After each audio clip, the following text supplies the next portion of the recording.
Hey, this is Nicolosi, and in this video we're going to focus on the CC Modulator module. It's a very useful module, and you'll see why shortly. I'm running Logic Pro on my Mac with the Mela inserted as an instrument plugin, and it's driven by this simple chord progression. This is what it sounds like.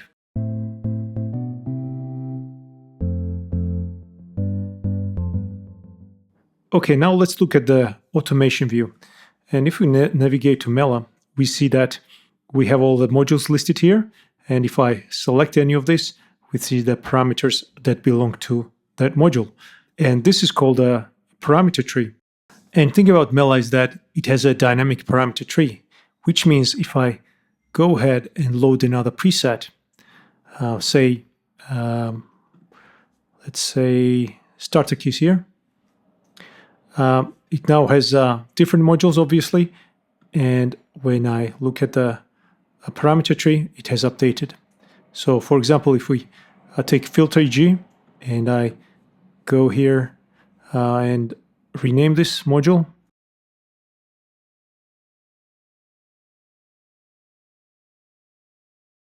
and then look at the parameter tree again, it got updated here.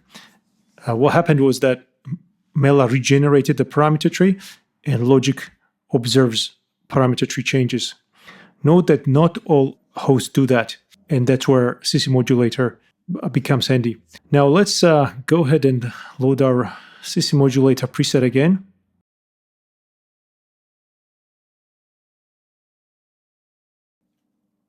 And let's automate filters cutoff frequency. Filter frequency is already selected, so I can just adjust the automation curve. And if we play this,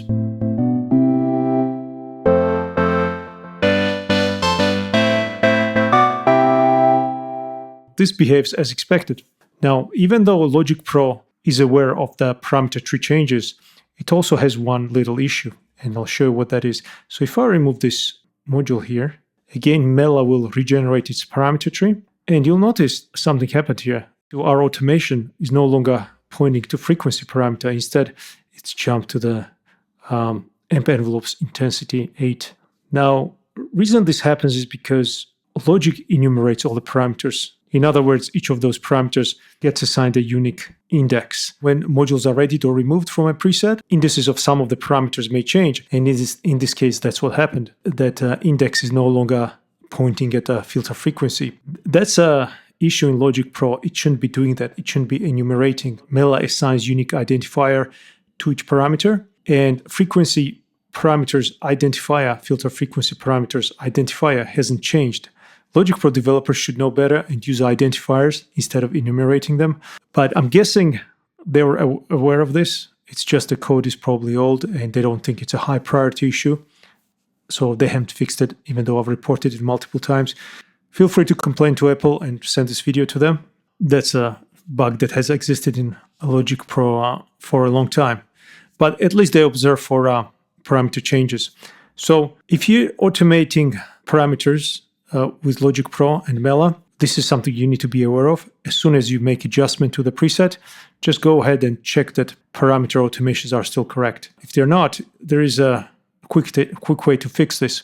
So I can go back to filter frequency here, and I'm going to press down Command button. And when I select frequency, I get this dialog. And when I press convert, the automation is controlling the frequency parameter again.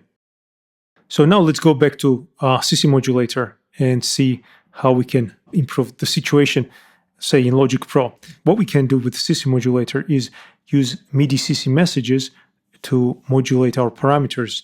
And then what we'll do is we'll just automate those MIDI CCs. So best thing to do is pick a CC that you're not using. So for example, I'll select CC16 here, and then I'll go ahead and find filter, select frequency, and maybe I'll set this to 50%.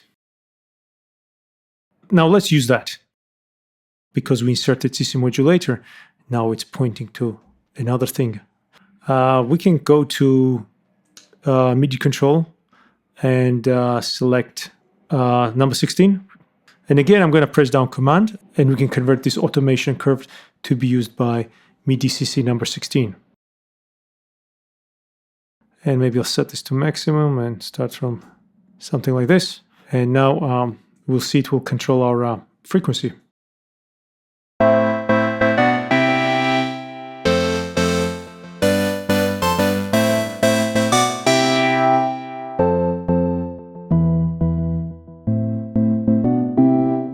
We can also add other parameters, like we can do filter resonance. Maybe set this to 20%. And what we'll do, we'll pick another one here and draw another curve in the opposite way.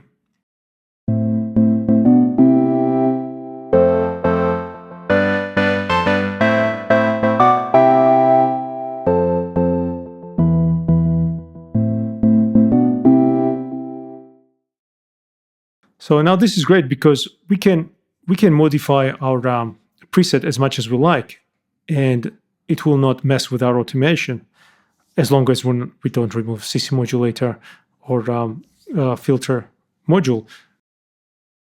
CC Modulator will always be modulating these two parameters because we have the automation curves for this MIDI CC number 16 and number 17. Everything will stay put.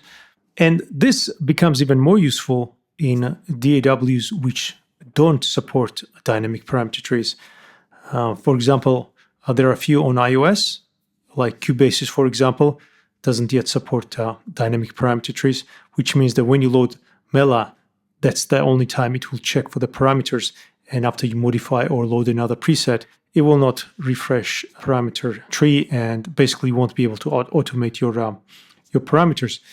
But you can use a CC modulator and instead automate MIDI CC curves, and then with the CC modulator you can modulate desired parameters. So as you can see, CC Modulator is a great tool in hosts that don't support dynamic parameter trees, and it's useful in Logic Pro as well if you don't want to think about having to check your automation lanes after modifying your Mela presets. Okay, that's all for now. Like and share if you found this useful. For questions or feedback, leave a comment below. See you next time.